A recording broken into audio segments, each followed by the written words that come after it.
موضوع نمبر 8 د حضرت موسی علیه السلام او د فرعون باره کې. تاسو ته پته شته دی چې یو ظالم باچا چې هغه به ځان ته خدای ویلو، هغه ویل چې زه خدای یم، پیغمبر به یې نه منلو، او هغه بیا یو نبي څنګه چیلنج کړی و. تاسو ته دا پته شته چې کوم نبي و؟ دا واقعه د حضرت موسی علیه السلام باره کې ده. کم وخت چې فرعون د مصر باچا و او په بني اسرائیل قوم به ډېر زیات ظلمونه کول، هغه دومره مغرور و چې ځان ته به یې خدای ویلو. الله تعالی موسی علیه السلام ته حکم وکړو چې فرعون پسې لاړ شه او هغه د حق لارې طرف ته راوله. موسی علیه السلام د خپل رور هارون علیه السلام سره د فرعون دربار ته لاړو او ورته یې وویل چې ای فرعونه، زه موسی د خدای پیغمبر تا له راغلی یم او تا حق طرف ته او د دین اسلام طرف ته بلاوی له راغلی یم.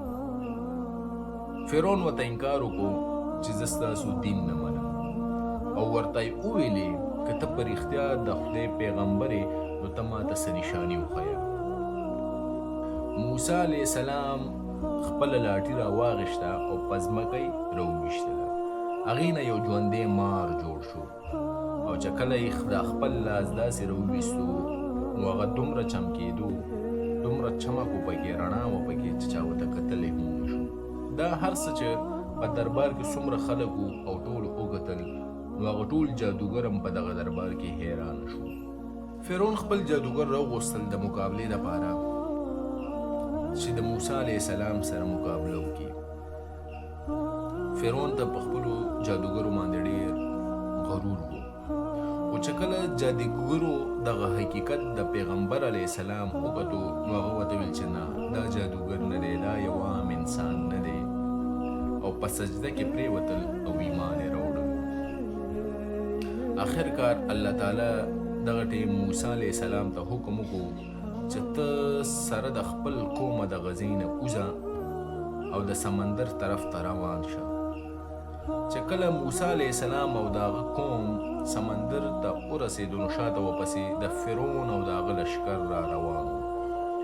الله موسی علیه السلام ته حکم وکړو چې خپله لاټي په سمندر کې راوله. چې کله موسی علیه السلام خپله لاټي په سمندر کې راوویشتو، سمندر دوه حصې شو او یو لار پکې جوړه شوه. په دغه لار کې موسی علیه السلام او د هغه قوم هغه سایډ ته ووتل محفوظ طریقې سره.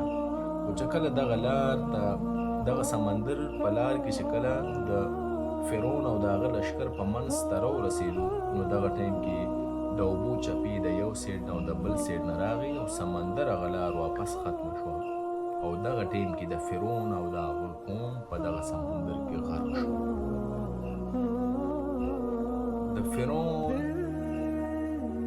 لاش چې کوم دی هغه اوس هم د مصر په یو ښار کې په یو عجایبګر یا میوزیم ورته ووایه چې په هغې کې اوس هم پروت دی او خلک یې راځي او تماشې کوي یو عبرت لپاره.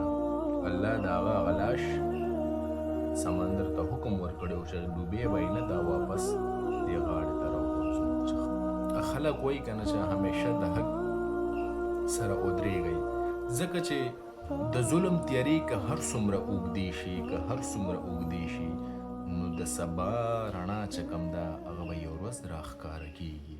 نو همیشه د حق سره ودرېږئ او د ظلم خلاف اواز اوچتوئ، ځکه چې ظلم همیشه نه وي، ظلم به یو ورځ ختم شي، خو حق چې کوم دی هغه کله هم نه پټېږي او نه ختمیږي. که تاسو ته داسې نور اسلامیک کهانیانې د پیغمبر علیه السلام یا نور قسمه معلومات پکار وي نو زموږ چینل لایک کړئ، سبسکرایب کړئ او شیر یې کړئ. او څه قسمه کوېسچن وي نو موږ سره تاسو په کمنټس کې شیر کولی شئ. موږ به کوشش کوو چې په نیکسټ ویډیو کې د هغې جواب درکړو. تھینک یو.